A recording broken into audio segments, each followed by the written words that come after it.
This is Pet Life Radio. Let's talk pets.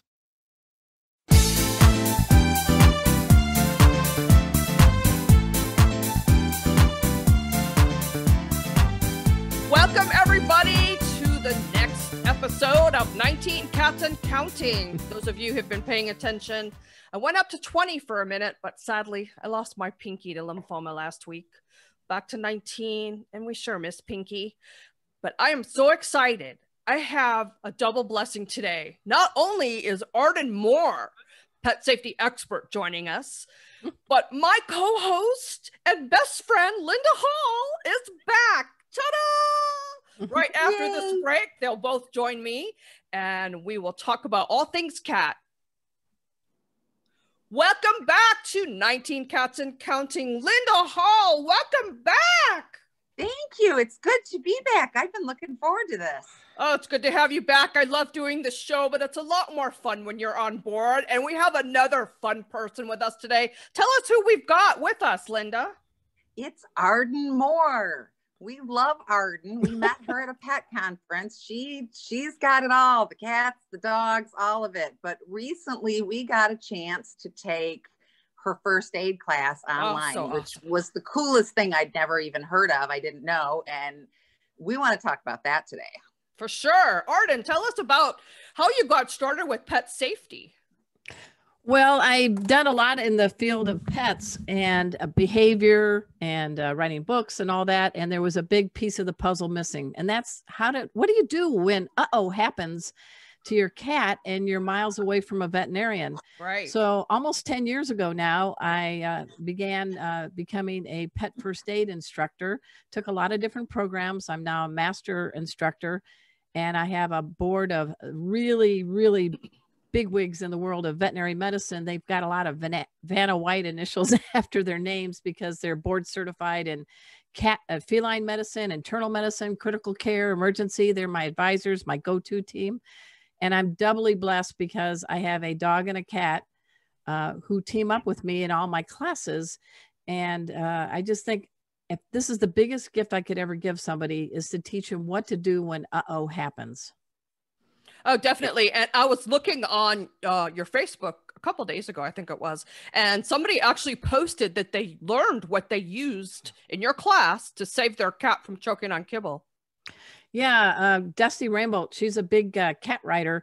She has a beautiful kitty named Betty. That's Bette, as in Bette Midler, but I love Betty. it. And Betty went limp, and she did the kitty Heimlich that I taught her. And after the 5th try, Betty regained consciousness, got to the vet, and all is doing well for Betty. Yeah, everybody who has a dog or cat should take pet safety from Arden. Thanks. Yeah, I agree. We also try to make it have a little fun because nobody wants to be in a class where you're scared out of your mind. Or if any of you think about these people first aid classes we take because maybe our company requires us, and you're like, because they talk like this and they make you read a paragraph. You guys can attest. We do have fun, but I'm also serious. Everything I teach you is approved by leading veterinarians, but I want you to be in a good mental state when you're learning first aid, because when the happens, you'll know what to do. And remember, I told you guys, you all get permission to freak out later. Right. And Linda's a mom, so she's experienced with the freak out later scenario. Yeah, true story. Yeah, you first you dive in and do what you have to do, and then when things have calmed down, you have a nervous breakdown on the floor. Yeah. But at least you have permission. And I know I'm not trying to be flippant, but I really do feel that our cats and our dogs smell our emotional states, and they want the human that knows what they're doing. They don't want to be the captain now. And so you got to fake it till you make it and be there and be safe when you approach. But I've had so many people say, I was starting to freak out, and I remembered you told me I could freak out later, and they were able to help their cat or their dog. So that makes me feel good. Somebody was listening. Yeah. Well, and the way you teach is so helpful. Like, the hand near the rump. Oh yeah. When you're doing chest compressions and CPR, who wants to learn about a big scientific medical names for anything? I show you where the heart is on your kitty cat. And if your kitty flips on one side or the other and is unconscious, you don't know if there's a heartbeat. Say it with me, Linda. The hand that does the pump. The hand that does the pump. Closest to the rump. Yeah. And the palm is the pump. Yep. Yep. Yeah. I'm amazed that you have cats that cooperate with being your tusk models. I mean, dogs, I could understand, but you have not one but two cats that cooperate with you. Right. I have Rusty the performer, who is a adoptee from Samantha Martin of the Amazing Acro Cats. He's a circus cat.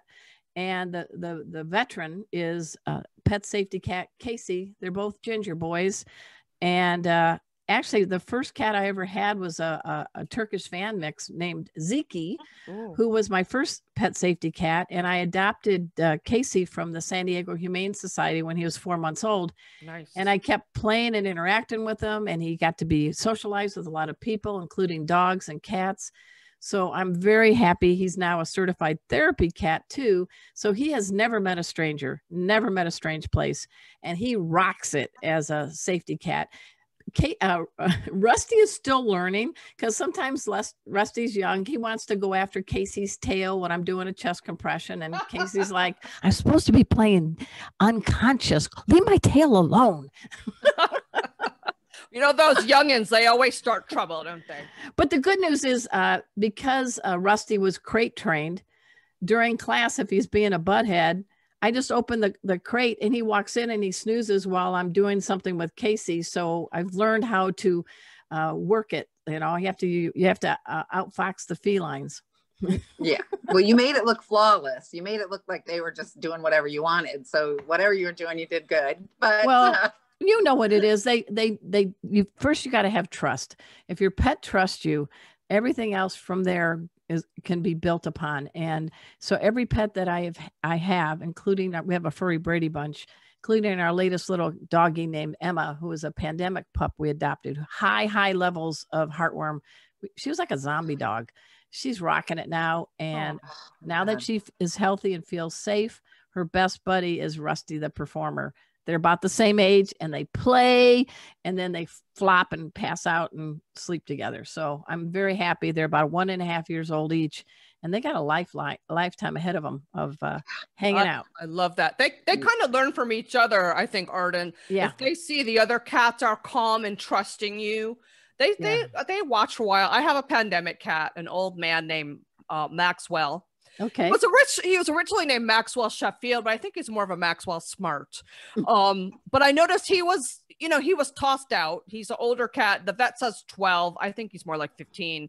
But I noticed that he was less anxious once Simba, my orange tabby, started taking to him. And I just brought him downstairs for the first time yesterday. And all the other cats were coming around and giving him nose-to-nose kisses and welcoming him. And every now and then, Simba would come by and give him a swat on the head just to remind him, I'm your friend, not them. But he's downstairs now. He doesn't want to come back upstairs. He's happy with the group. And I think that's because he saw that I treat the other cats well and I treat him well. And he began to, it's been maybe a month or so now. He's finally beginning to trust me and trust that he's somewhere safe. Well, he landed the kitty lottery with you. And I'm laughing because I'm so old. I actually got the Maxwell Smart reference. That's true. A lot of people won't get that, will they? Oopsie, I just dated myself. Yes. Well, I ran into my tuxie boy, Warren, started acting odd. And it was while we were going through all this COVID business and had somebody in the hospital. And I was just like, not today, Satan, not today. All right. And he had bit Nikki, which he never bites. He's never, ever in the 10 years he was with me, bitten anyone. So then she said, well, maybe his rump is sore. And I said, well, let's do a full body check. I remembered from your class. And so, I did a full body check and no, nothing was hurting him. And it turned out he had had a stroke. But, oh, wow. Having those steps to take to see, was helpful. And if I never have to use it, I have a great confidence in knowing that if something happens, I know how to do CPR and I know how to check the pulse. Right. And who would have guessed to check the pulse at the hind leg and no, I'd have been like trying to do the wrist. Like, hold your paw still. Let me get the wrist. Yeah. The biggest pulse is inside the hind leg, the femoral artery. That's the big boy. And so, yeah, I laugh because we all see on TV, check their pulse, and people are doing the rest, or they're doing the neck on a human. And then you go check a pulse on your cat, and they're like, what? Exactly. Well, that's why I do. I think I'd have been like checking the paw, but me now too. I mean, it's just Everyone should take all your of course. this. Every pet Well, owner should take your course. I The really one think so. one silver lining of COVID is that I'm not putting thousands of miles on my car Right. or flying. And we have now taught this certified 30-hour cat class for pet first aid. We've taught it. Oh my gosh. We even have a Heike from Egypt. So we've taught people all the way in the Wow. Middle East, all throughout North America and some of the Caribbean countries, Mon.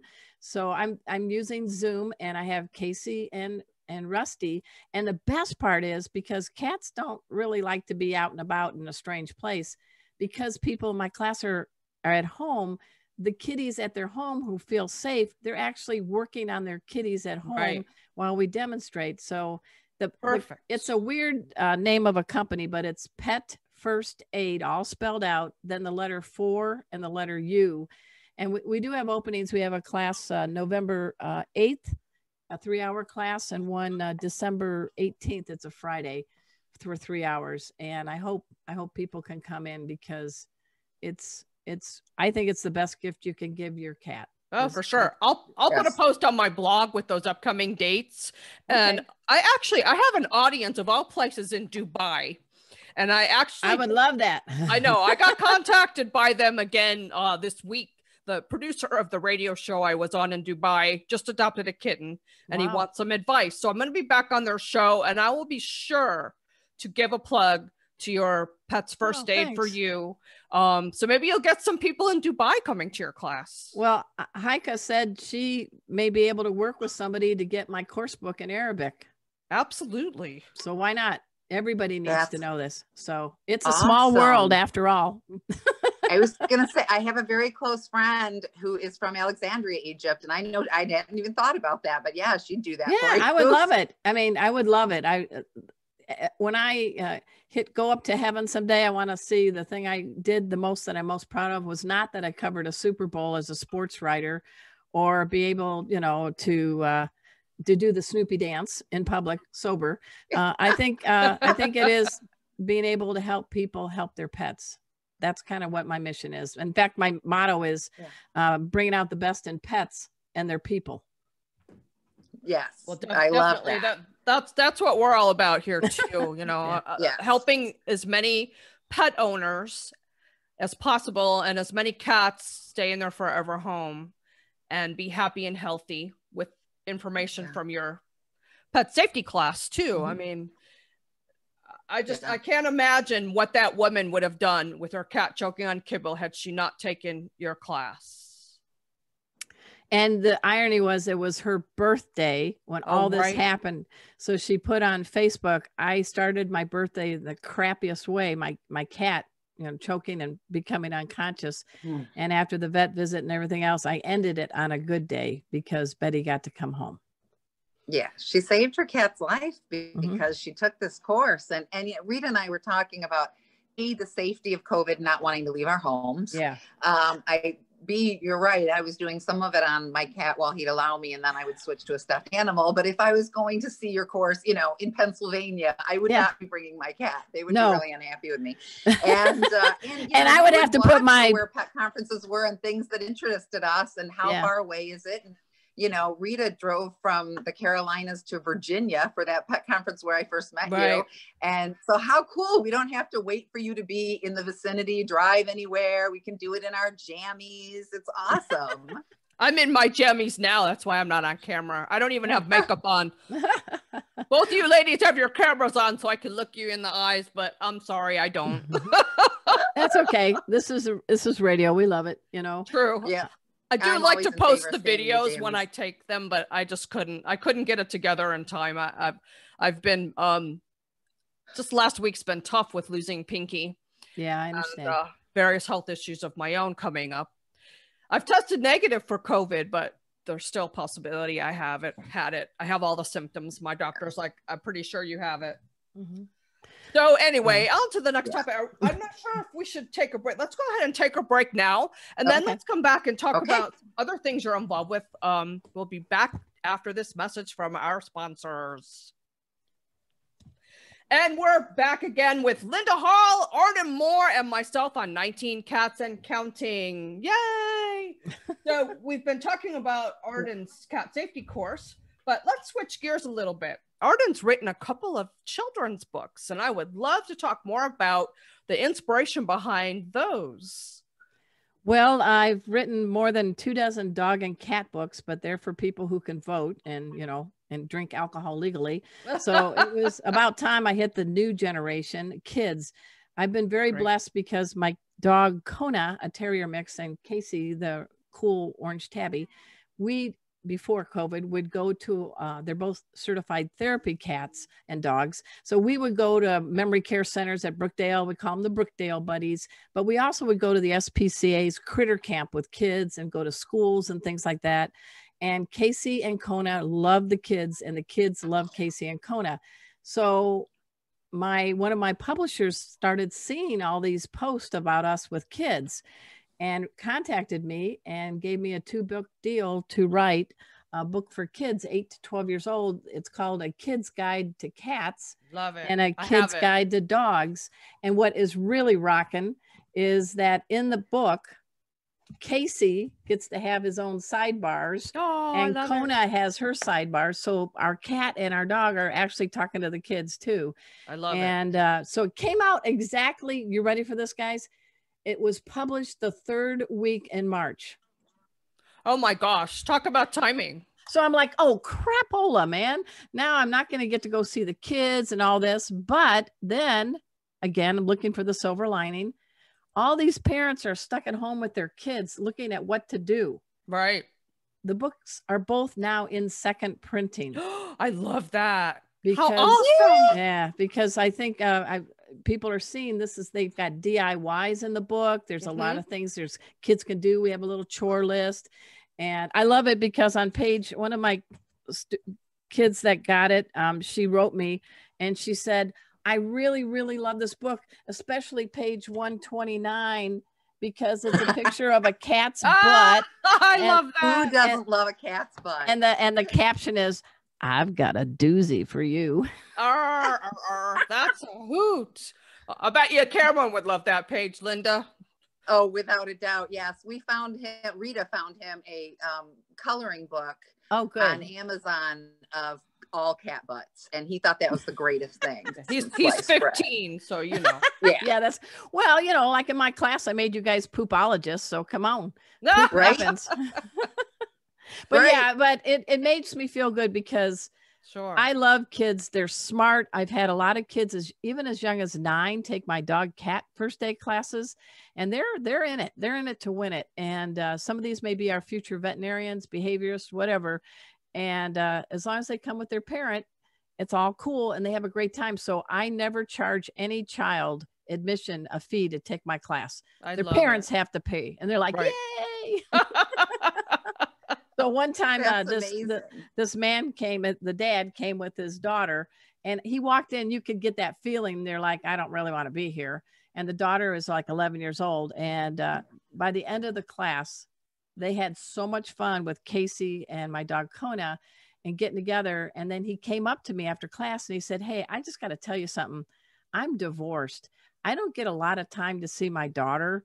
And on weekends, I always want to take her out to something to eat and maybe go to a movies. And I was really bummed when she wanted to take your 4.5-hour dog cat class. I was like, there goes our movie day. And now you just gave me a lot of memories that I'm going to have for the rest of my life. Aww. This was better than any movie. Thank you for giving me this memory with my daughter to learn in a fun way. So that was kind of cool. Wow. You couldn't have a better compliment than that, really. Yeah, I'm kind of choking up. Yeah. Well, the last time I saw my grandsons, I haven't seen them since COVID got real. But they turned 6. They're twins, and they saw my cat book, and we went through the cat book together. Good. And they asked about the writing in that, and I said, that's the lady that wrote the book. And let me tell you, I was really hot stuff for knowing the author of this book. So They just went. Their mom. I'd like to thank the Academy. No. Yeah, I'm like, whew, I know Arden, but their moms took them to the shelter. They were going to get another cat, and they ended up bringing home a dog. So I need to get them the dog book next. Well, they really you know what, Linda, send me your address, and Kona would be happy to personalize it with her dog print. Aww. And we'll send it to you. So just send me the address. Over the moon. Thank you. And tell me who to acknowledge, who to put it on the front. I will. And, well, Kona the dog and Casey the cat have their own ink stamp too, so they're signing the book along with me. Oh, that's lovely. Awesome.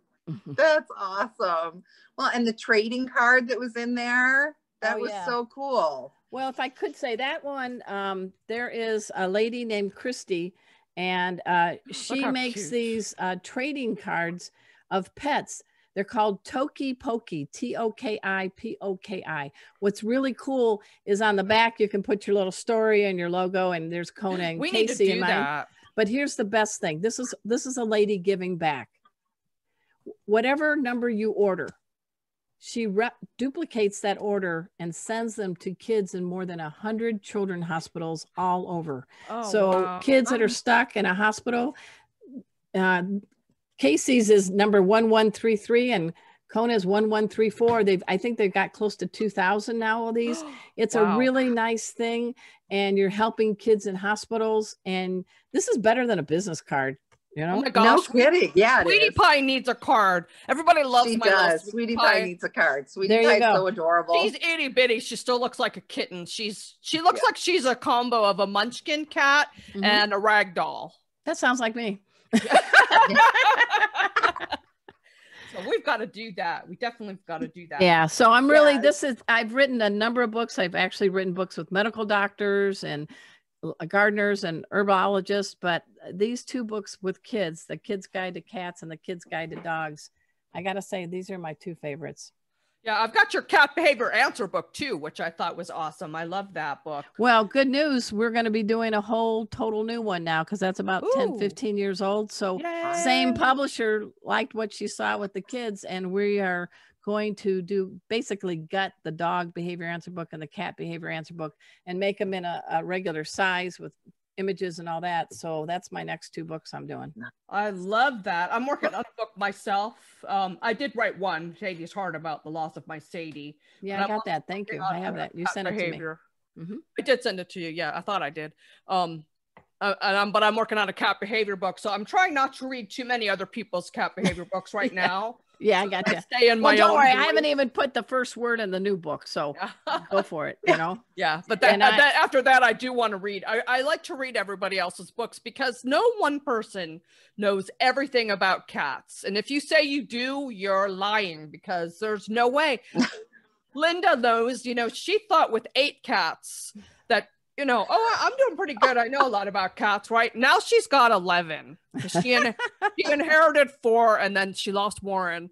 So now she's finding out 11. When you get into numbers like 10, 11, 12, 19, it's a different ballgame. Oh, yeah. Well, my favorite quote is to know is to know is to know, but to know what you don't know, that is the true meaning of wisdom, which I think it was Thoreau who said that. So that's how I approach cats. Very insightful. Yes, that's correct. That's very true. Yeah. The minute you think you know, they're going to do exactly what you don't expect them to do. Yep. Yeah. Look at Linda's face. Well, Rita has been my hotline since adding the fork. You know, I've got 8. How can I, 4 more will live. Oh my goodness. The struggles for who's the boss and who sleeps here. And I've watched the cats that have lived with me for years totally change. They're, I'm not sleeping here anymore. I'm sleeping here and adjust themselves. And it's really been something. It's been a pretty smooth transition overall. We have our moments, but overall with Rita on the hotline, I have managed to keep it together. That's good. That's good. Me too. You know, sometimes I'm like, Linda, I'm tired of being the only human being in my house. I just want one night when I'm cat free. But of course, during, it's worse right now because I don't go anywhere. Yeah. Yeah. Pandemic, right? And Linda, her household, she's got 3 adults, a teenage child, a dog, and 11 cats. Much more hectic than mine. I'll take my 19 cats any day over, you know. I'll trade you one of the kids for, I don't know. We have the 15-year-old or the 32-year-old. Yeah. Will he scoop my 17 litter boxes? I don't know. He scoops ours, but we're not up to 17. But yeah. Well, I'm not either, actually. I have 14. Yeah. I wanted to say about that cat book, you know, I don't know if I'm making myself sound a little special, but I actually really enjoyed reading it. I don't think it's just for kids. I did too. You have broken the code. The code was allegedly for kids, but parents and grandparents like it, and people with college degrees and advanced degrees. I wrote it to the audience of kids, but I knew that they would be with an adult. And so it was a tricky way of writing, but I want to reach that audience, but beyond. And so thanks for noticing that, because that was my mission. I worked on Soul with the boys, and when they went home, I was like, I'm going to keep reading. This is really good. Well, you know, what was really interesting is when we were negotiating the book contract, at first they just wanted me to write the book. And I said, I'm sorry, but Casey and Kona's voice needs to be in this book, for sure, because otherwise I'm just another adult that's talking to kids, and that means nothing.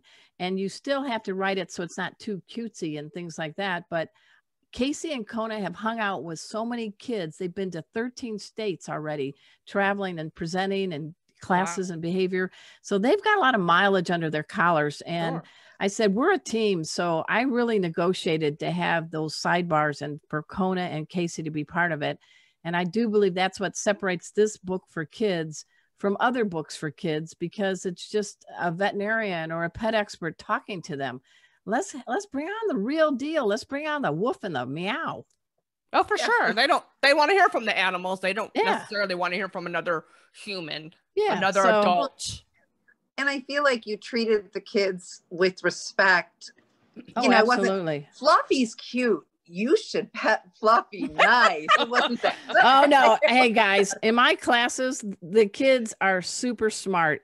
And I remember one time I do when I was going to the SPCA, we'd do a feline canine fact or fiction with your game show host, Kona and Casey. And they'd come in, and my dog and cat, and we'd ask the kids to break into little groups and give them multiple choice answers to a question. And at the end, they get to check it out on Casey or Kona. Well, there was this little girl, Jennifer. She's 9 years old. Cats are crepuscular. They're active at dawn and dusk. And I'm like, what? And every time I try to ask a question and give the choices, she would shout out the answer before I could do anything. And the teacher was looking at me laughing like, what are you going to do, Arden? So I did this. I pretended to talk to Casey and Casey and Kona. And I said, no, I can't ask Jennifer. Okay. Hey, Jennifer, Casey and Kona want you to come up. They said I'm really messing up asking the questions. They want to know if you would be so kind as to ask the question and give the answers. They know you know the answers, but could you do that? Because Arden's really terrible at this. Okay, I will. So that is so clever. And what a way to get her more involved. That's so perfect. Right. So, you know, I was so glad, because I don't want to extinguish any kid's enthusiasm. And some kids are a lot smarter than we realize. Right. But you have to figure out how to get everybody involved. And so making her the question giver worked for everybody then. See, Linda, that's why Linda wants me to go into the schools very badly. And I'm like, Linda, this is why I'm a little afraid of that, because I'm good with the cats, but not so much with the kids. I'm an only child. I don't have around kids. Hey, I'm a step kid, so we had bunches. You know, I was a Brady Bunch kid. Yeah. So yeah, I bet that was fun. I bet that was fun. Well, that's my grandsons. Yeah, they just turned 6. Yeah, there you go. They are so smart. Tanya sent me a video of Owen reading this book, and he read the word chaos, and I about lost my mind. CHAOS. He just turned 6.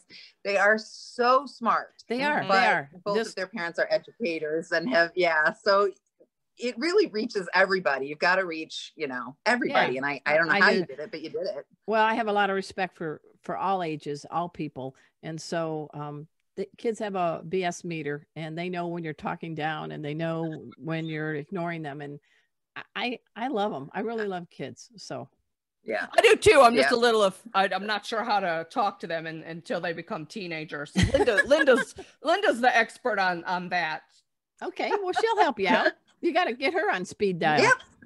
Oh, she is. I talk to Linda almost every day, sometimes several times a day, and not just about work, because we are really best friends as well as work partners. Yes, absolutely. Another thing you're involved with, Arden, you're still involved with the fear-free training methods. That's something I would love to be more involved with. Tell us more about fear-free training. Well, Fear-Free is a program that was initiated by Dr. Marty Becker, America's Family Vet. And it's all about FAS, which is how do you reduce fear, anxiety, and stress in your cat or dog at home, in the car, at the veterinary clinic, on the road, other situational places. And it's been a game changer because they are really adamant against using scruffing of the neck. You're never going to wrangle a cat. I hate scruffing. I hate it. Oh. So in my classes, we throw in the towel, or we put on the towel. And we learn from people like Dr. Elizabeth Colleran, who's a past president of I love this name, ready? American Association of Feline Practitioners. Shoo! Just go to catvets.com. But Dr. E, she taught me, because I've been to her clinic in Chico, California, and she mentored me. And she said, guys, with cats, you never force, you always negotiate. Right. And so, these aren't little dogs.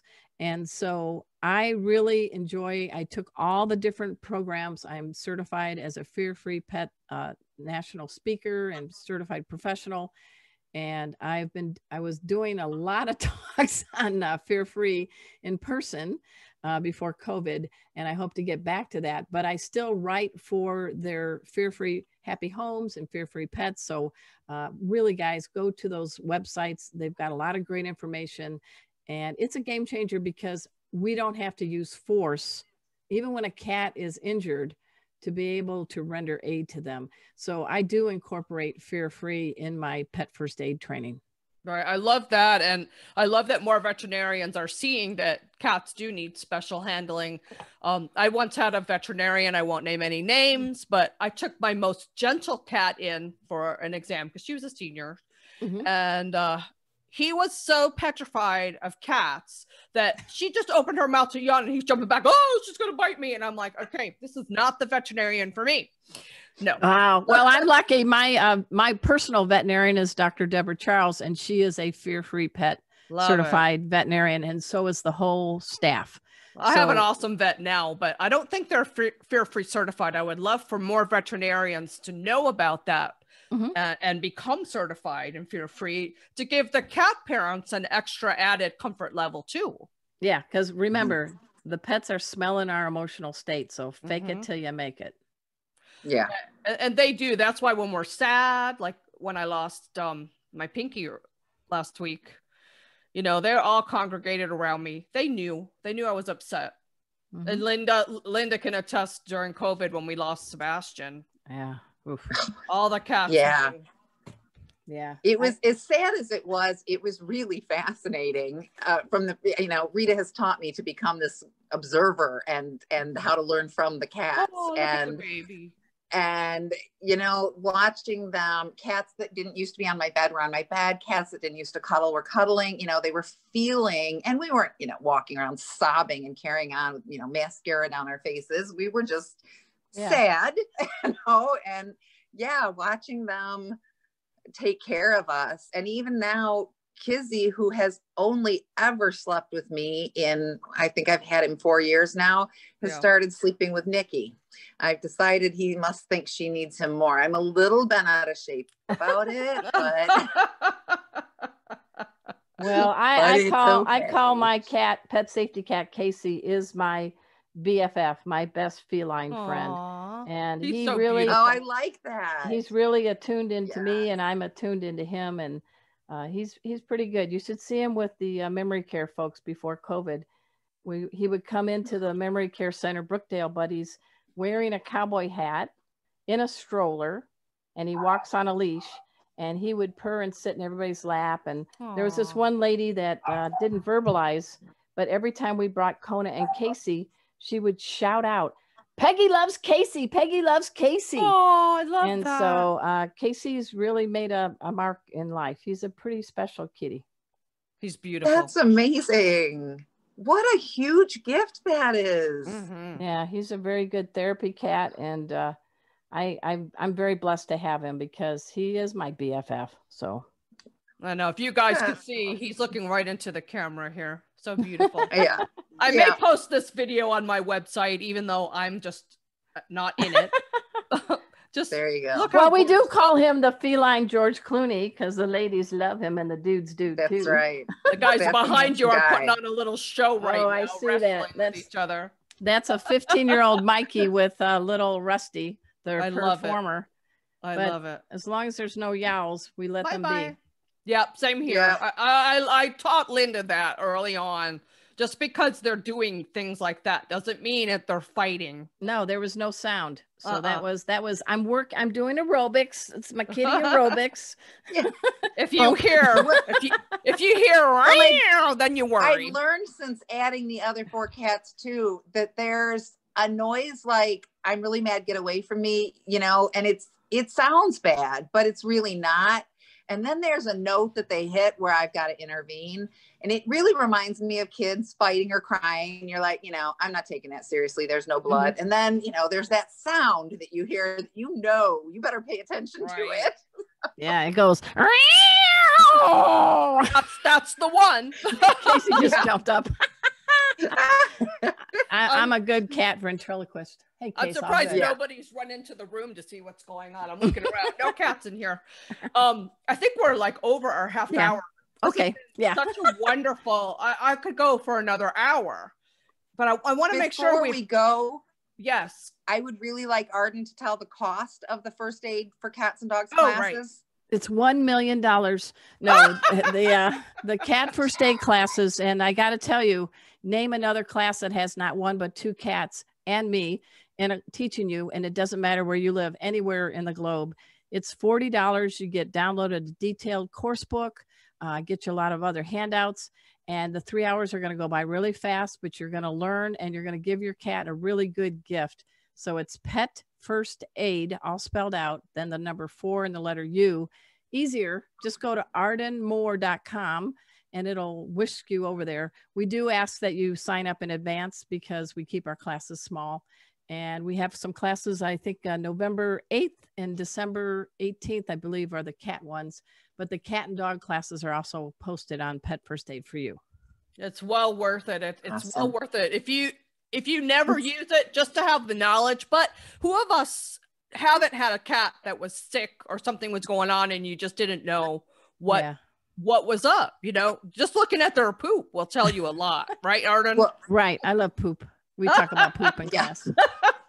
Well, exactly. That you're not just teaching us how to fix something if something goes wrong, because someone might think, you know, what's the chance? Pretty good, actually. But there's also the checking them out monthly.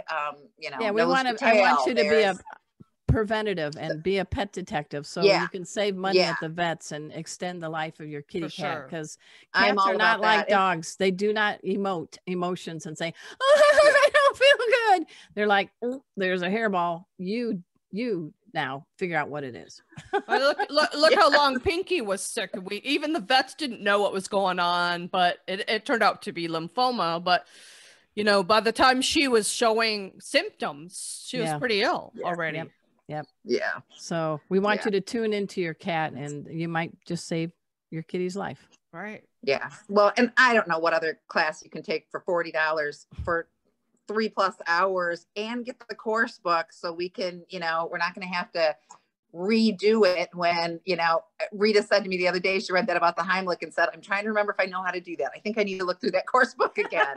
So yeah, for you're sure giving us, you know, forever tools for staying home, no gas, no travel for $40, and plus it's the opportunity fun to save our lives. We try to have fun. A lot more than that. Yeah. Well, I appreciate it, guys. And I actually do teach a 2-day program for people to become instructors. So I do that with Pro Pet Hero. So I teach the 2-day program, a dog and a cat class, and then just a real short class for pet parents. That's like 2 hours. Linda, I could see you teaching. Me, not so much, but you're very animated. I could definitely see you being a pet safety instructor. Yep, because the more we have, the better. And you have a cat and a dog. You have both. I do. I have an incredibly neurotic Chihuahua. Oh, yeah. She's her own kind of animal, let me tell you. I'm not sure if she's a dog or a cat. She's just Sadie. Well, that's all right. We love Sadie. Yeah. I now have a 90-pound dog and a 9-pound dog and a 35-pound dog. So yes, don't let size does not matter of attitude. Yeah. You've got the gambit covered. You sure do. Yeah. I'm laughing because they're all on my futon right now in my backyard office, which is why I never get to use my futon. Right, Bujo, Kona? I know that story well. Sometimes I look in the bed and I just sleep on the sofa because there's no room on the king size bed for me. You out. All right. Well, I do appreciate being a guest on your show, guys, and I wish you all the best. Thank you so much, Arden. Back at ya. Thank you so much, Linda. Welcome back. And of course, I want to thank our awesome producer, Mark Winter, for making sure we always look and sound our best. Until next time, just remember, every day is Scatter Day. Yay!